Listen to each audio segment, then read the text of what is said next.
Hello and welcome to the Futro Hidden Movie Gems podcast. I am the Knight Rider! Sorry. Oh, I just had to say that. I was going to say, I'm going to rip the bejesus out of him. That was what I was going to say. And we've got Jordan Christensen on the pod. Dinner and dessert. My favorite type, female. We have Cameron Mickle on the pod. What a turkey. Hey, fella, you're a turkey. Hey, Bella, you're a turkey. Oh, that poor guy. Oh, man. I know, yeah. Talk about the saddest fate in a movie. Okay, so today we are discussing... Nothing like a good old-fashioned... We're talking about Mad Max. This movie came out in 1979. It was directed by George Miller. It's very apparent. It's very apparent. What year, Karen? Oh, wait. I thought you meant like that it was directed by George Miller. I'm like, yeah, he kind of has a signature thing in movies. I didn't realize how similar all the Mad Max movies were. So it stars Mel Gibson as Max, Joanne Samuel as Jesse, Hugh Case Burns. It stars 10-year-old freaking Mel Gibson, dude. He looks so young in this movie. This is his first movie, Cameron. Did you know that? I almost didn't. I literally almost didn't recognize him. If you didn't tell me it was Mel Gibson, you could maybe fool me. Fooled you just like Cameron Diaz in John Malkovich, exactly, right? Yeah. It was just like, no, oh my gosh. It's unmistakable for me to spot Mel Gibson, but yeah, it is surprising to see him this young. Like, no lines, very young Mel Gibson. And then it also stars Tim Burns, Roger Ward, Lisa Aldenhoven, David Brax, and a few others. But, guys, we can't forget Reg Evans, the station master. So let's get into it. What was it like watching this movie for the first time and rewatching it for the podcast? Let's start with you, Jordan. Okay, so there's going to be a lot of controversy on this episode because this is my favorite Mad Max movie. I know you guys are going to hate me for it, and you're going to think I'm absolutely insane. You're insane. I liked a lot of it, yeah, but it's definitely not my favorite. I'll say it outright. Is so good, and I'll dive deep into why I think it's my favorite movie. I remember absolutely loving it, and then watching the second and being like, it's not as good as the first. But then rewatching the second again, I was like, oh my gosh, okay, the second one is really good. But then I rewatched this one twice for the podcast because I'm like, this movie is amazing. It's so freaking good. I love this movie. And I want to start getting right into it, but I'll save all the good stuff in a minute. I just absolutely love this movie. Awesome. I'll go next. So actually, the first time I watched this was last night, because I had never seen Mad Max, even though I have seen some of the stunt work that was done, because after I saw Mad Max Fury Road in the theater twice, like 2 days one after another, I was like, I just love everything that George Miller's doing. So I looked up all of his films on IMDb, and what a shock. He's got Mad Max, and then there's like Babe 2 or whatever, Pig in the City, Babe Takes the City, or something like that. And Happy Feet. Which, mind you, and Happy Feet, it's like, what is going on? Like, this guy has bipolarity or just such a strange resume, and what I really like is, like, I remember Babe 2. I actually did remember seeing it because, I don't know if, Jordan, if you remember this, but that farmer's wife, she was, like, bouncing around in clown pants and suspenders. She's flying all around the room. You remember that, right? Like, am I remembering this? Am I the only one that remembers this? I can't remember it. It's unforgettable. Like, you'll never forget it once you see it. So, anyway, that's what I remember the finale. Like, Babe is in the city, and the farmer's wife goes to go rescue Babe, and it's a sequel to a talking pig. I mean, what else do you need to say and know about it? Like, this guy directed that and Heavy Feet, and he made, like, the most kick movie of all time. Action Mad Max Fury Road. But I love seeing this one because, again, when you think about origin stories, what I really liked about this movie was I was pleasantly surprised. And we can get into that more later, but I was pleasantly surprised watching this for the first time, and so I'm interested to... If we didn't have this, we wouldn't have Fury Road. We wouldn't have Mel Gibson. Oh my gosh.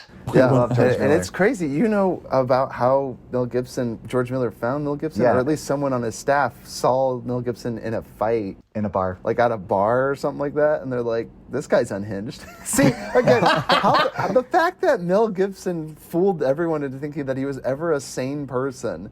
He was first picked out of a crowd to play Mad Max because he literally was in a bar fight with somebody. Yeah. So the fact that he had everyone fooled thinking that he had his crap together, it just baffles me. Like, that's the twist of the century right there. Let's, Cameron, what about you? What was it like watching this movie for the first time and rewatching it for the podcast?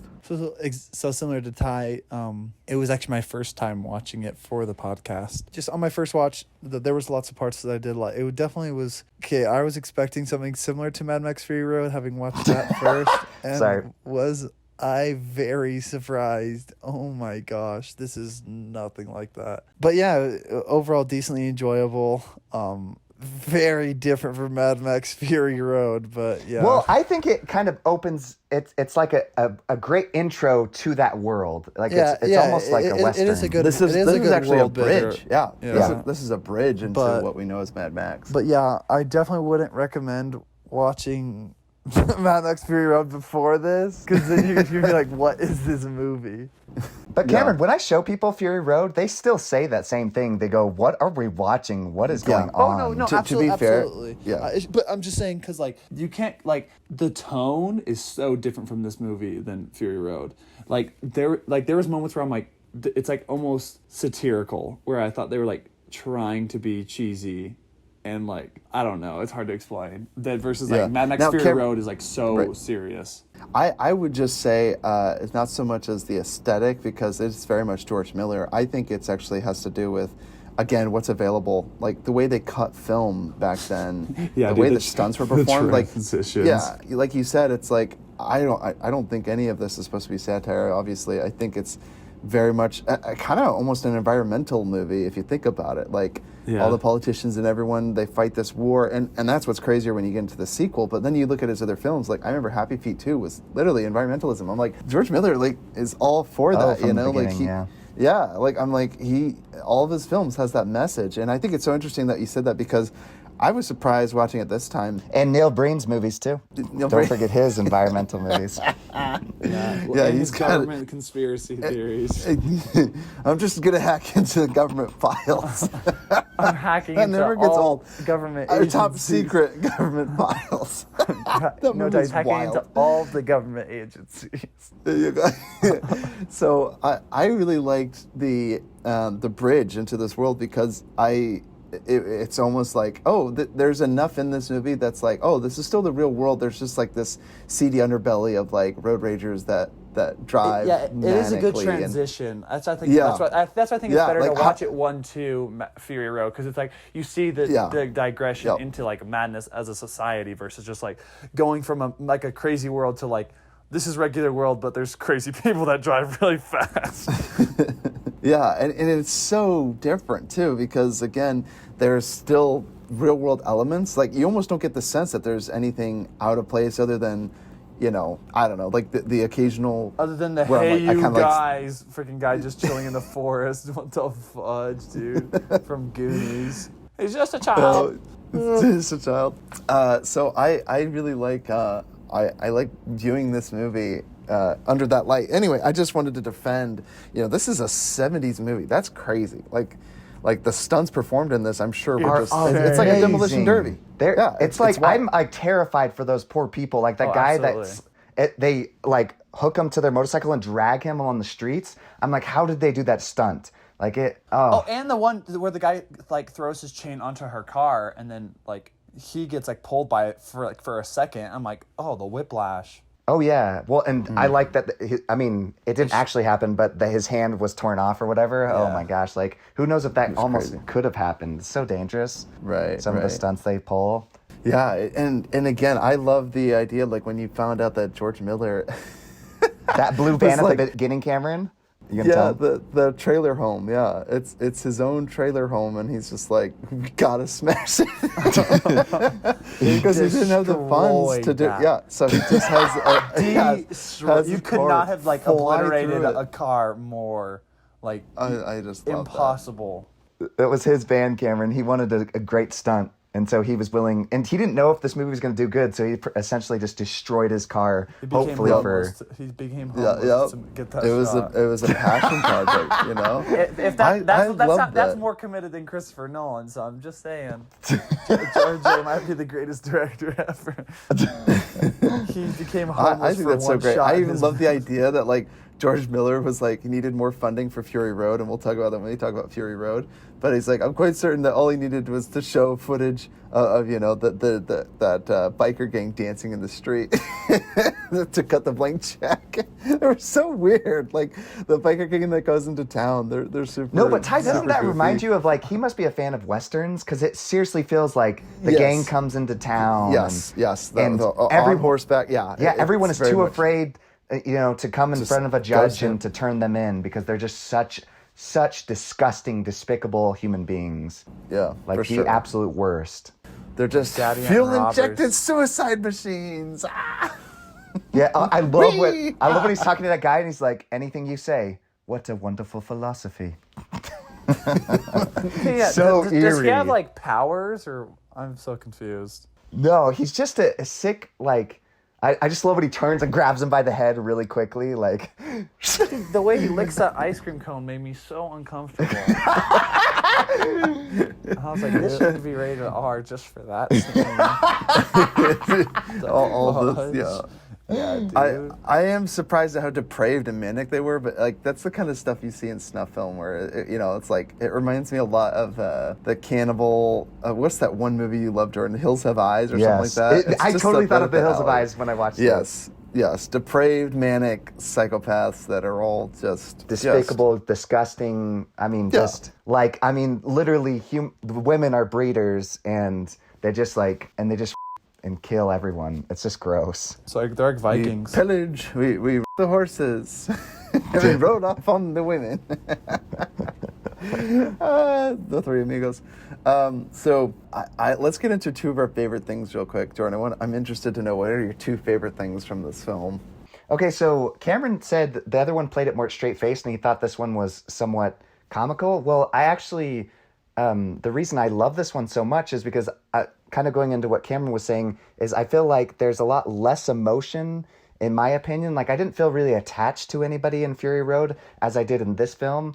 I felt like they spent a lot more time on the emotion you feel for the characters, and like I love the revenge. You just want him so badly to get revenge on this disgusting biker gang, and I've never been so disgusted and felt so much like sickness from a wicked evil man. Like everything he does, I just like am so terrified. Every scene he's in, I'm like, I don't know who he's gonna kill or who he's gonna. Is he gonna kill his own men? Like he is completely out of his mind. They're all absolute psychopaths. So I feel like this movie, in comparison to the other ones, I feel like this one has more emotion. Kind of reminds me of like Casino Royale, where, you know, he actually feels something for the woman, and and then you notice throughout the rest of the films, like 007 is completely disconnected from anybody because he loses the one girl that he loved. And I just feel like this is such a great origin story, and it shows how he finally, like the only thing that was kind of keeping him a little bit sane was this woman, and after she died, he just kind of lost all hope in humanity and all hope in people. So, and he just. I just want to confirm. So Tom Hardy is no. Gibson in the future. Or no. Oh, dang it. I was going to get into that on episode 2, Cameron. So there's a theory out there, and if you notice in Fury Road, there's a girl in the back playing with the little music box. And so the theory is that in the second movie, remember the little boy, he throws him the music box? The theory is that boy is Tom Hardy. That would explain, because that boy does lots of grunts and weird things, and that's what Tom Hardy does, lots of grunts. He's like, ugh. Right, but I don't know if I like the idea that the feral kid is Tom Hardy or Mad Max. Like, and actually, like I said, without getting too much into that movie, you know, it's the narrator, and he speaks so eloquently about. I know. I caught that at the end. I'm like, right. That's. It made me laugh a little bit too. I'm like, the greatest bait and switch or the greatest plot twist was that the narrator all along was this wild jungle cat kid. just yells all the time. And he's like, I learned to talk and I learned to get really, become a leader. Well, Anyway, hey, I just thought that was maybe really funny. years down the road. Hey, and I guess if we're getting into fun announcements, so George Miller, he is apparently announced and gotten pre-production that he's making another movie called Furiosa, and guess who's my playing word. her? Guess It's who's gonna playing be the it? same girl Is it from Charlize? Max. It's not Charlize Is it Theron? from Fury Road? Same No, girl? no. It's gonna be her as a young girl, and it's gonna be the girl from Stranger Things? Thoroughbreds. What else is she? The Oh, witch. my word. You're kidding. The- Thoroughbreds? The Witch?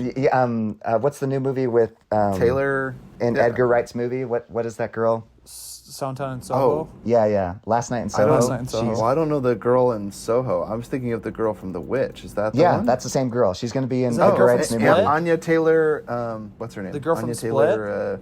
Split. That's what it was.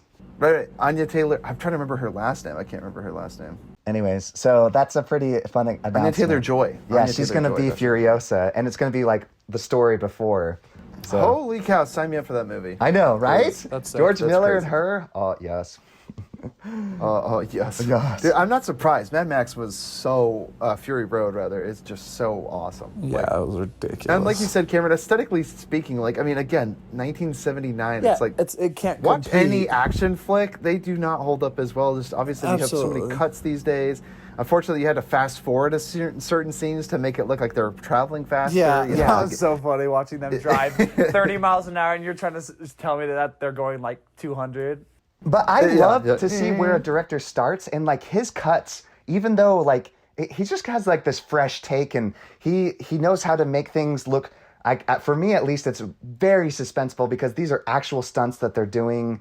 And I mean, I was just stressed out of my mind. That's the second thing I absolutely love about this film is I was just so stressed, mostly for the characters and because of that psycho biking gang, but also because of the stunts. It just always I'm like, oh my gosh, how did he do that? And how did the people on set not die from that? Because that was such a dangerous stunt, like smashing into other cars and like people flying off their motorcycles in the air. So dangerous. Do you see me, toe cutter? I love it, Jordan. So, Cameron, how about you? Two of your favorite things from this movie? My favorite thing about this movie is kind of similar along the lines of what Jordan was talking about, but I actually really enjoy Mel Gibson's relationship in this movie. I think they're like, it's a very quirky relationship, and I think it's really, like, His saxophone playing wife. yeah, like there's just a lot of That's moments. sexy saxophone, man. That's so funny. There's lots of moments that I was like, what the fudge? But I think that's what I kind of liked is When that she's doing sign language, Cameron, I'm crazy about crazy you. about What are you saying? Which that 100% is not how you say it. I don't mean, maybe it is. But I really enjoyed their relationship and like how quirky it was and about like how much they loved each other. And like the scene where he's like, Or gonna, how like, much they neglected the kid. I mean, bad parenting. Come on. The kid's playing with a fetching pistol. Like, not a child's toy. Just saying. yeah. Thought I'd throw that in there. Like I love the scene where he's got his dirty hands or whatever. He's about to like rub it on her face. Cameron, do you think Mel Gibson took that from that movie and then reused it in what's the war movie we just did, Cameron, on the pod? Oh, Hacksaw Ridge. Hacksaw Ridge. Yeah. Remember when he does that to his Yeah, brother? Yeah, he said, I "Don't was like, touch me." Yeah. When his brother, he's like, "Come give your brother a hug." Yeah. No, yeah, but I think there was just a lot of good things, and I think that's kind of played into like the emotional pull of the movie. Because I think that is kind of cool, seeing and understanding why he is the way that he is. Because I've always enjoyed that about like Batman and especially superheroes, seeing their kind of background and understanding why they're like cold and heartless and don't want to connect to anybody. Cameron, are you sure you didn't like a guy in all that leather? Dude? Yeah, I'll get into that in the second one. Oh my gosh, disturbing. Yeah, that's so funny. And So, then yeah, go ahead. My second favorite thing. Was there police chief Cameron in the leather? He made no sense. And why was he like shirtless half the time? I'm like, I loved it. did he just I not loved own a it. shirt? Like, what the fudge? So funny. And then, like, my second favorite thing is just the stunts. Jordan already mentioned it, but like, I think it's just so impressive. Like, obviously, a lot of sometimes the cuts I thought were a little cheesy. Into like a bike is like all of a sudden it hits the brakes and now it's floating in the air.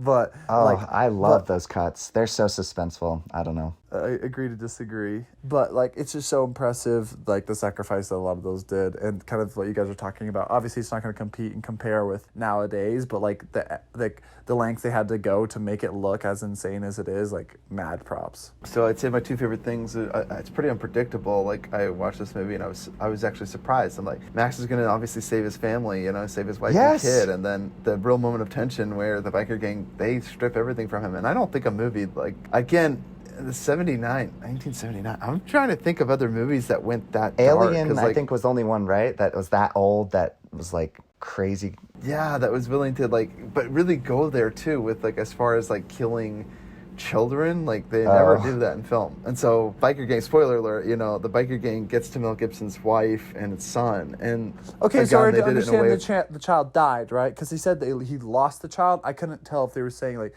the child died or like he lost it as in it was kidnapped. No. the it shoe died. comes popping off. I assuming know, that, yeah. but I was assuming that like he died, but like off the off chance that he like grabbed him or something, grabbed the baby. I don't know. Yeah. Are you with that theory? Are you suggesting like maybe the little boy became Mad Max later, like the Tom Hardy? Is that your theory? Yeah, that's kind of, right. like I was thinking if that was possible, but he did get like snagged going 70 miles an hour, so he most likely died. No, he didn't get snagged. If you look closely, when he runs up to his wife and his child is actually laying there on the street, Cameron. Yeah.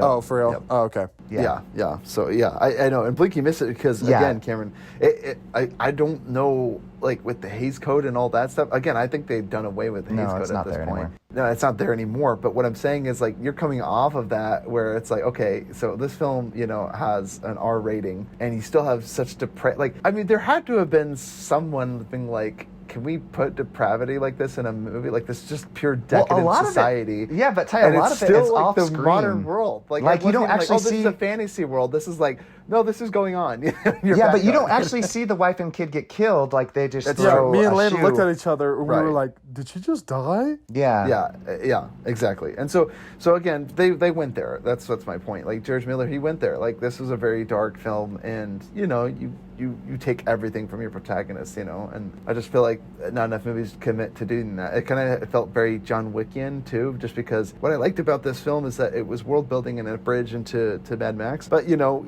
it sets up Max as like the, you know, nothing left to lose, and I like that because it goes into the sequel. They talk about that, you know, like where it's like, you're just done. Oh, you think you're better than us? Like you don't think everyone's lost something? We can give you a future. It does a really good job at showing you one person's story.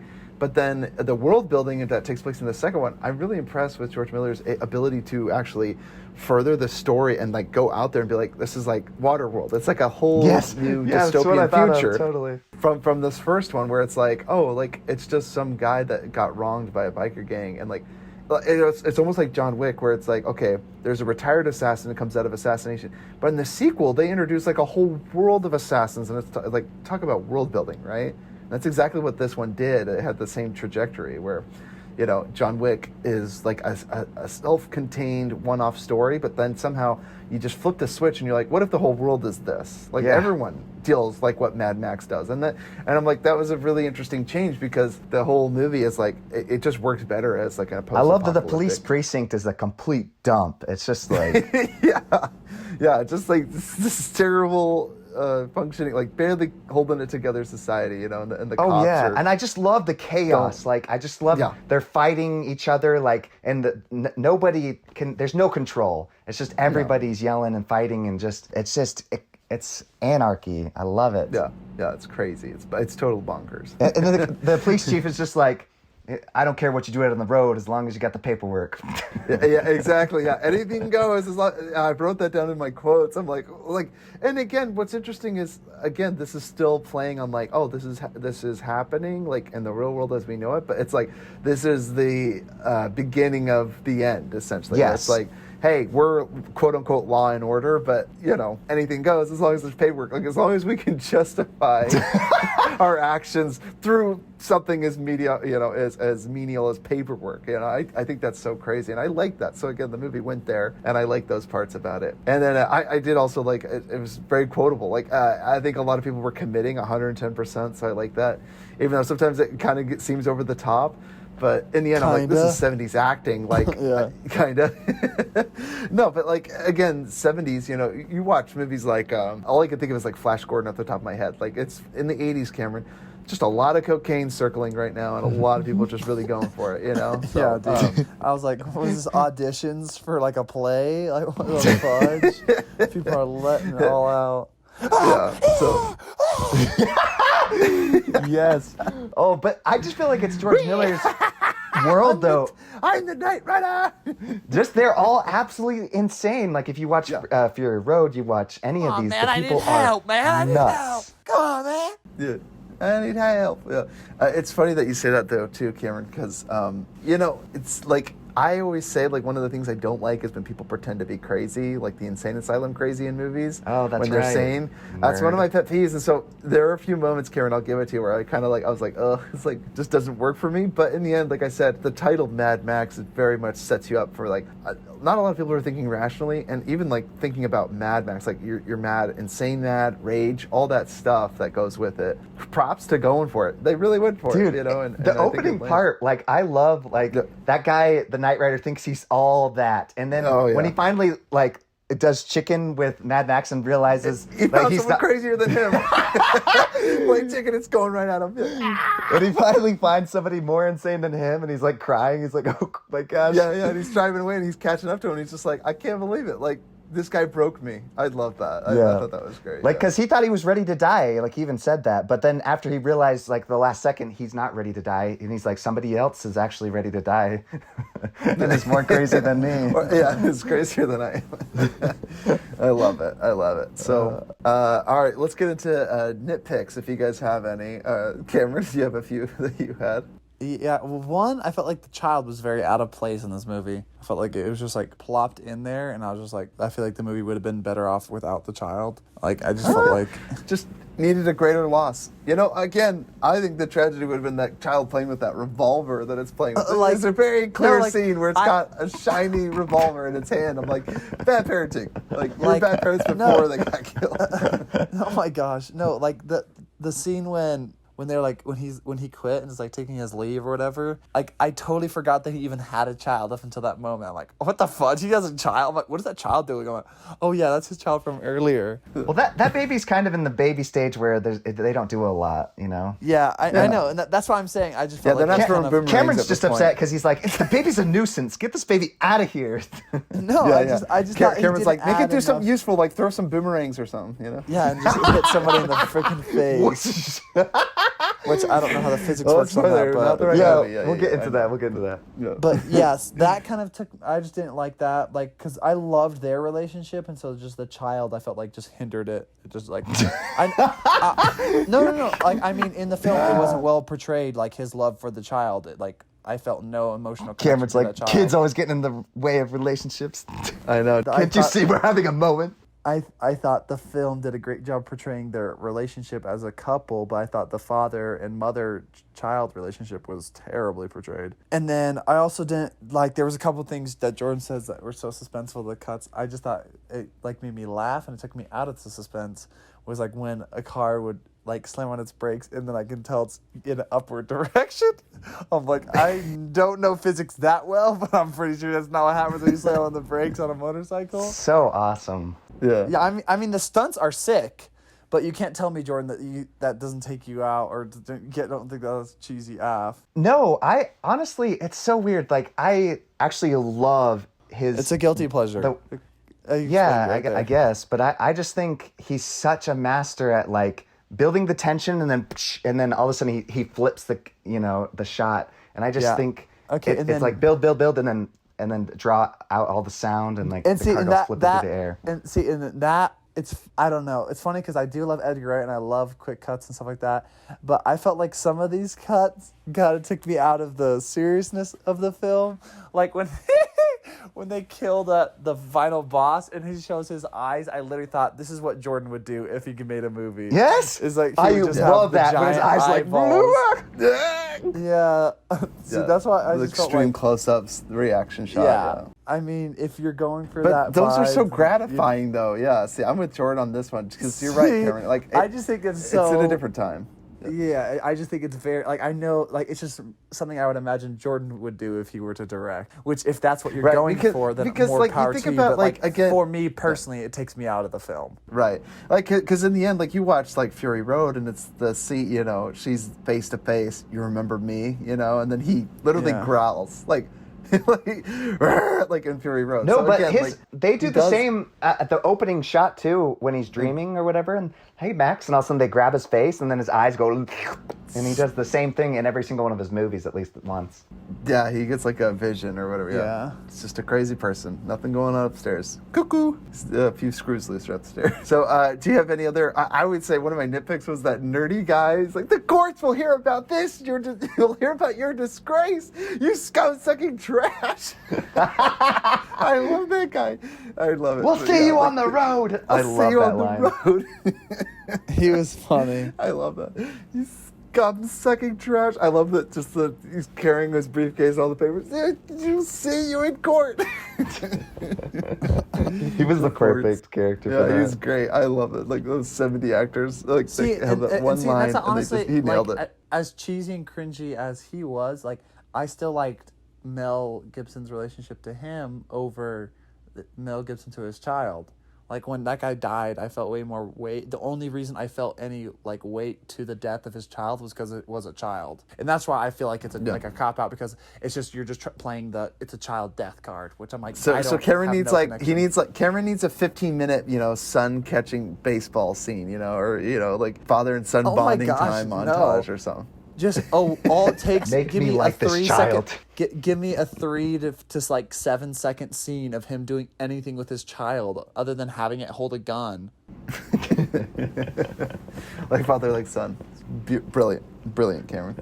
Yeah, like you said. I mean, you're right. It's kind of like the token thing where it's like, you have a child. Oh, therefore you must care about it. I get it. You want to know what Mad Max's relationship to his son is. If it's anything like his with his wife, it's quirky, it's fun, it's personal. Yeah. But I get what you're saying. Because all it takes is one scene like the dirty hands to like right before he heads out to work. It's just like in I Saw the Devil when he sings the song. Yeah, right before she does the sign language, he's like, son runs out, gives him a hug, and says, "Daddy, bring me home something," or whatever. That's the special thing they do, Like I Saw the Devil, like in the instant when you show like their relationship by him singing the song to her and then like stop singing. Like just all it takes is that. You need 2 to 4 minutes to show their relationship. Son and father baseball catching scene. I got it, Cameron. And then notes to another thing that like it's not necessarily a nitpick, it's very borderline. They definitely leaned into the making you uncomfortable. Like, I know it was a part of their characters, but man, was he pushing the limit with how creepy and weird his characters were. Yes. There was multiple scenes where I was like, I'm very uncomfortable Yes. in so many different ways. I'm borderline wanting to skip. Like, what the fudge? Like a raw or something? Like a chafed and raw or something? Karen, is that what you're referring to? Bleeding, running away, and I'm like he's like, hey, get back here. You're a turkey. And I'm like, you're a turkey, you know that? What's so weird about that, like, too, is, again, showing him so depraved. I can't help but feel with this movie and Thunder Road, and maybe even Thunderdome, which I've only seen parts of it, like, all of these movies could not escape the whole, I would say, like, leather kink kind of thing. They couldn't escape it. And I know that they're trying. And again, like, they're world building and all that stuff. But, like, there's just so many things that blur that line there where I'm like they couldn't escape this whole look. And like, the aesthetic of, like... And again, it matches their personality. But it is weird where you're like, you can't separate the movie with King. Like, I can't imagine how... Like, the sales of leather after this movie, right? Through the roof, Just like, when you watch Top Gun and, like, the recruitment for Air Force went right up, it's like leather sales are through the roof. It's crazy. But, yeah, it does, it's like, so, Cameron, you mentioned the satire or whatever, it's like, this just feels, like, too close to kink and stuff. It felt like Pulp Fiction at times. Yeah. Zed's dead, man. Zed's dead. So, yeah, I think that does affect me somewhat watching it now, because I'm sure when people watch, I don't know, like, people were still wearing tweed suits, or like to work, right? I mean, it's interesting, Cameron, you say that you want a scene for the character development of him between the child, because I felt like there was none of those scenes in the other movies. So I felt like this one was the best. What do you mean? Because you said you did like the relationship between him and his partner and him and his wife, but not him and his child. I feel like there was none of that in any of the other films. So I feel like yeah, that's why I said this movie has the best emotional connection. Okay, that's okay. I was double checking. Because sequel, I didn't care about anybody other than Max. Yeah, and the dog. I cared about the dog. Oh, that's right, the dog. I forgot about the dog. Yeah. Oh, I'm excited to talk about more that. than Max. Oh yeah, that blue healer thing. I think it's a blue healer. Oh, I'm so excited to talk about that. I forgot about the that. The guy with the teeth. I almost wish he died, so I don't have to look at his teeth anymore. Dude, Gosh, talk about a twist. Partner? I thought he did. We clearly saw him crash, and then he's like, "I'm okay." Partner. Last minute thoughts. No, but anyone have any other quotes? I bet Cameron, you were thinking, oh yeah, that chick that was singing with those teeth. I bet you like that, Cameron. Yeah. What? I can't even remember. The 1 and 2 blur together for me. I love, what was it? He had the match or whatever, and he's like, throw it! I don't know why I thought that was. Oh, yeah. yeah. How about the So part where dramatic. he says, he's like, you got about 5 minutes to cut off your own leg? Well, he says you have 10 minutes to saw through the chain, and then 5 minutes to saw through your own leg, and then it literally blows up within 30 seconds. Oh my He god! probably got partway through his leg. Yeah. Yeah, he literally probably just cut skin in an artery and then died. Yeah, I thought Zero that was chance awesome. of Like survival. that was the Mad Max. That was like dope. Yes. Like dope AF. Like your character. That was super beautiful Cool. Like, revenge right there. And props to Mel Gibson. Really Like cool. you could tell that the character shift like after the death of like the people that he cared about. Like you could see it in his face and the way he acted. It reminded me of No Country I for need Old you Men. to channel that bar fighting Mel Gibson wheel that we dude. hired you for. Yeah, all he did, he just watched No Country for Old Men and was like, okay, I gotta be him, because that's what it reminded me of, dude. He had that lifeless, soulless look in his face, and I was like, Oh, yeah. oh, he's gonna kill you, he's gonna kill you. As soon as he like started like hooking him up, I'm like, he's gonna burn him alive. See, I thought it was generous, or like it was like nice of him to blow him up. I thought he was gonna burn him alive, like the same way he did his partner, and I'm like, that. I think that's got to be the worst way to go. Being burned alive. I love Cameron. Just thinking about you, Cameron, on our first podcast that we ever did, our first episode of Joker, where you're like, I think it was merciful how he like spared his life, but it's like he still lunged at him and watched him murder his partner. Like it's not merciful, but I get what you're saying. Like you're like he only killed. Like it's like Well, he didn't torture him. He just murdered him. He did murder him, but it could have been worse, dude. Count your blessings. It could have been worse. I know. See, we've seen too many movies where like, oh, there's not the whole shoving bamboos up his fingernails, shaving off all the skin, and or putting him to beating him to the salt. brink of death, and then letting him go and shoving a tracker down his throat so he can go hunt him again. He could have had touching ice on the devil up in here. I love that you Count your mentioned too blessings. that you didn't see things coming, because I love when they like mess with his motorcycle and then he goes off the road and you think, oh my gosh, this is where he dies or gets crippled. But then he gets back in the car and he heads back and you're like, oh, okay. And then they hit him again and then he's still alive and then they light him on fire. It's just so crazy. It just throws you. And it's wild too, because again, It's very unpredictable. Yeah, it's so unpredictable, because again, some of the cuts, Cameron, that you mentioned, sometimes I'm like, oh, like they're gonna be okay, and then there's a wide shot and they're flying through the air and they're dead. Like you're like, oh, okay. Like they did not narrowly. They're gonna miss be that. okay. They went straight at it. Yeah, oh Went my flying gosh. through When the he air, gets hit by that semi and gets run over by every single wheel possible, I'm like, yeah, negative chance of living that. Oh my gosh. Literally every single wheel on that left side of that semi hit his face. I was like, oh my That was amazing. The guy that actually owned that semi, he put that grate in front of it because he was worried about hurting his truck, because he just obliterated that motorcycle. Oh, that was amazing. Yeah. It's wild. Do you guys have any other quotes you want to throw out? The dialogue was interesting in this movie. Love it. Would you guys recommend this movie? I say watch. See this. Yes, it's my personal favorite. However, I always recommend Fury Road first. And if you like Fury Road, you might enjoy this one. If you like Fury Road and you like 80s films, you'll like this one. But if you don't like Fury Road at all, don't even bother looking at this. Watch Fury Road. If Fury not Road is like not your this. stick, this is definitely not it. This is definitely not what you want to watch. I love it. Was it this one? It was this one, right? Where there's two buddies show him the car or whatever, and he's like, "Hey, we're going out north or whatever." He's like, "Where the beach is," or something like that. Was that this one, or was that? I'm confusing the two. Where he's like, "They're the women there to breed, That's or the like second nothing to one. do but to breed." That's the second one when he's got the That was the second pamphlet. one. I and thought he's it was like, this one. I you was got trying to nothing look to through my do notes. but breed. And I'm like, what Yeah, the nothing fudge? to You're do like but 80 breed. years old. Get the freak out of here, creep. I couldn't remember if it was this one. Yeah, It was because I like wrote the it in my notes, 60-year-old but I couldn't guy, find yeah. it. Yeah, so it is the other one. That's so funny.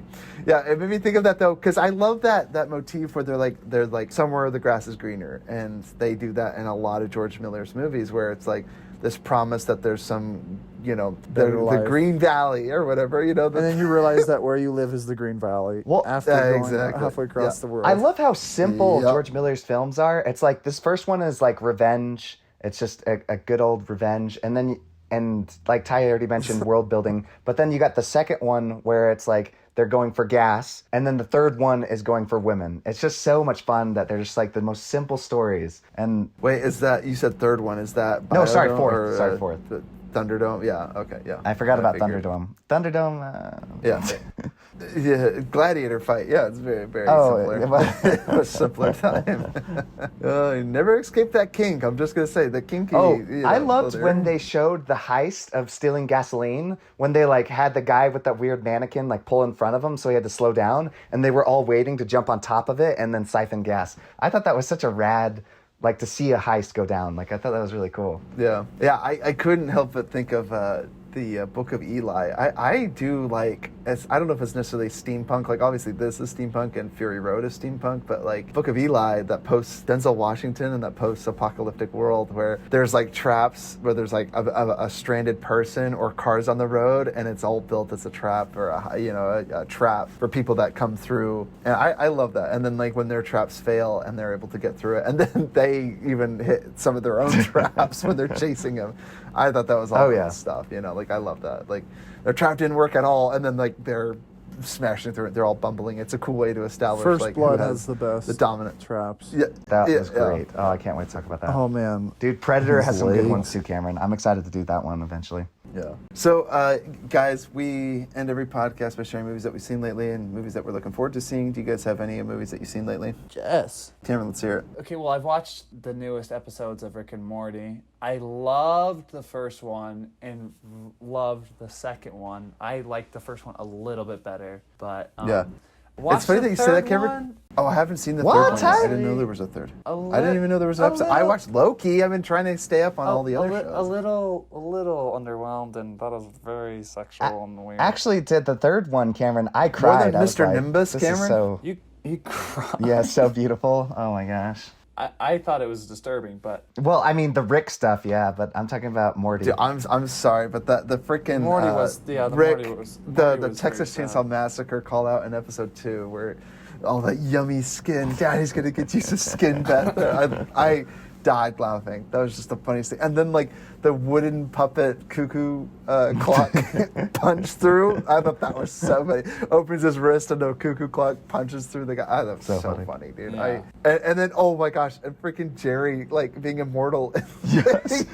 He literally gets nailed to a cross. Christianity again? So bad. Christianity after Cowboys? Is that made me Oh, laugh I was so hard, dying dude. I could laughing. not believe it. Oh my word, that was so Yeah, funny. but yeah. But to be fair, Jordan, I forgot all about the plot of the dog people. I totally forgot about that because I do remember Nimbus, and that just overshadowed. But that whole side plot where Morty's just trying to get wine for Jessica, I loved Love that. that. Like the whole civilization that rises and falls because of this time portal that they had. I thought that was so funny. So, but yeah, that was one part that I did forget after watching the second one because I told Jordan that I liked the second episode much more than the first. I loved that B plot story most. Nimbus, I didn't care for Nimbus, care for as but- much. Yeah, I thought he was just fine. Like, because Jerry and Beth, Yeah. like the whole thing, it's kind of silly to me. Like, to me, it's like I just think sometimes it's creatively bankrupt to just make sexual humor because in the end, I didn't like when it's clever and when it Yes. subverts my expectations. But I'm like, there's nothing about Nimbus that's There was nothing clever. Okay, he's this Yeah. Oh, yeah. The only one was actually, like and it's kind of a just third kind of of the made me characters chuckle, in was just the original secretary that's like, oh, you can sign these forms. I thought that was funny. That was like the only funny thing I found about it, was like, sign this agreement and you'll get a gift I like that basket. he ended up made me being the laugh. Deus Like, Ex Machina that saved him, but I just... Yes, and I did his like hip that, thrusts yes. are hilarious, and the way he walks, but... yes. See, those were the elements I liked. Yeah, of it. but like And the then jokes, but like the you said, it cop felt scene cheap. was weird AF. Yeah, it just seems cheap Yeah. at this point. Because again, it's like you're a show that could do anything, and you're just revolting to this. Anyway, that's just me. But again, like, I still find a lot of the humor funny, even if some of it is dirty. I still like the funny jokes. Like, but anyway. I sound like such a prude. Could you clean up your act, Rick and Morty? I'm trying to show my kids this show. No. Anyway, I just think it's so funny. And then I also watched The Tomorrow War. Oh, which- yeah. Dude, what did you think? A little underwhelmed. Dude, the ending was don't ridiculous. spoil it. Don't spoil it. It was I haven't seen absolutely it. bonkers. No. Have you seen it, Jordan? Oh, okay. I almost No, don't spoiled tell it. the Yeah. ending. I think Yeah. they did. I think they did a great job on the monsters. The monsters were very Yes! intimidating and Yes! scary, which I thought was First good. time I've seen a monster movie where I was actually it's like the first thing. Yeah. since Oh, good. Cloverfield. I'm excited. I like monsters. Yes. So the monsters Yes. were good. Emotional attachment negative. I felt no emotional attachment to a single person in the entire film. I feel like a lot of Some of the- movies suffer from that, Cameron. some Don't you? Yeah. It's just hard. It's like the problem with this is the dialogue is perfect for dramatic, emotionally attached characters, but when it's attached to characters that I have no emotional attachment to and I feel have no emotional attachment to each other, it comes off as just like terrible. And I was just kind of like, and so that's that kind of. Unfortunately, led they didn't into- have a montage of father and daughter playing baseball. They didn't have that either. It was just such a... and they also like, I felt like there were some character decisions that I was just kind of like, why? Like, why are you having like qualms or why you messed up my afro? You messed up my afro. There was just I'm glad moments you like, watched it on my recommendation, though, because I agree with all the things you're saying, which is kind of why I wanted to just at least everyone to see it, because, yeah, I was blown away by the monsters, Cameron. That's actually why I kept watching, really because cool. after a while, I was like, I'm ready to turn this Super off. clever When the monsters idea. showed up, But super better dope. than Yeah. the Edge of Tomorrow? Fantastic. Very similar. Oh, yeah. Very The monsters similar. are better in this movie than Edge of Really? Tomorrow. Those for are sure. cool monsters. But Yeah. Edge of Tomorrow is Oh, yeah, more they were cool. Edge of Tomorrow is Better overall. done better. I Yes. actually thought this And- was like the same universe story. Oh, That's really? actually Yeah, why dude, I initially tuned yeah, in. I it's thought it was very tomorrow where I'm like, similar. oh, like it's instead of Tom Cruise, it's now Oh, Chris yeah. Pratt, and he's going to lead. Interesting. I Yeah, actually but thought that, and see, I'm watching it, and I'm like, Jordan, oh, this isn't any at all related to the the other Emily Blunt Tom Cruise connection was way better in this movie than Chris Pratt and then the other protagonist who I won't tell. Okay, yeah. Yeah. But like I just Yeah, felt like I said, it yeah, was just they're- a little yeah. more dry because I was just kind of like, I don't feel much connection. I know they were like trying to imply that she's important and connected, but it's kind of one of those things where like they tell you, Jordan, you should feel. Oh, bad or yeah. feel, That like- they suffer. and- So and many I'm movies like, suffer from that these days. Yeah, and I'm like, I know what you're trying to get across, but like I don't feel that. Yeah. Yeah, so definitely check it out for the monsters and some of the action Oh, set good. pieces I'm and excited. some of the actors that show up in the movies. Yeah, so definitely watching watch it. I'm tonight. glad you saw it, Cameron. I didn't Yeah. know you'd watch it, but yeah, it's fun. Okay, the That- one thing I at will least say you as can see well it. is I was pretty caught off guard. I thought the plot was very unpredictable to where there was multiple times where I was kind of like, oh, is this the end? And then I'm like, oh, there's another act. Oh, there's another act. Or It was just like I yeah, thought they could like have I ended said- it at the end of Act 3, and then they had Act 4 and 5, and I was like, oh, yeah, I was pleasantly surprised though, because Cameron, like you said, I love the unpredictability, but also like failed plans. They don't Yeah. do that a lot in movies where it's like everyone, we understand the plan, and then it was the improvising, like, okay, what do we do now? This plan's failed. Let's but go. one of I my good love friends that. brought I up a good love point that. as well. Is I felt like in the second act, I was just kind of disappointed because they set up all these awesome characters to like follow for the rest of the movie, and then they just kind of forgot about the rest of those characters for like majority of the movie. And like I really enjoyed some of those characters, like the black guy and like both black guys, like the kind of chubby like Yeah, the guy BA, from yeah, Georgia and then the Tech. comic Yeah, and relief, then- yeah. yeah, exactly, yeah. So I was kind of bummed they didn't follow them at all. Like as soon as you found the other protagonist, it's like, oh, let's forget about everyone else that exists in this movie. Yeah, and you're right, because I think that's so important when you have a ragtag team, Because even Absolutely, that's Edge what of made it so Tomorrow, cool. Is I'm like, oh, these are civilians. This is lit. It's like this could be, because then it's relatability. It's like this could be me. Right, And then it's right. like, oh no, we're only going into the people who are the best of the best of the best of the best. Yeah. And it's like, and well, of course, and it's funny that like, you say he's that the too, best. because Edge of Tomorrow kind of suffered from that too, because they had that whole squadron. But one thing that did work was Bill Paxton's character, but everyone else in his squad, like I couldn't name a single one of them.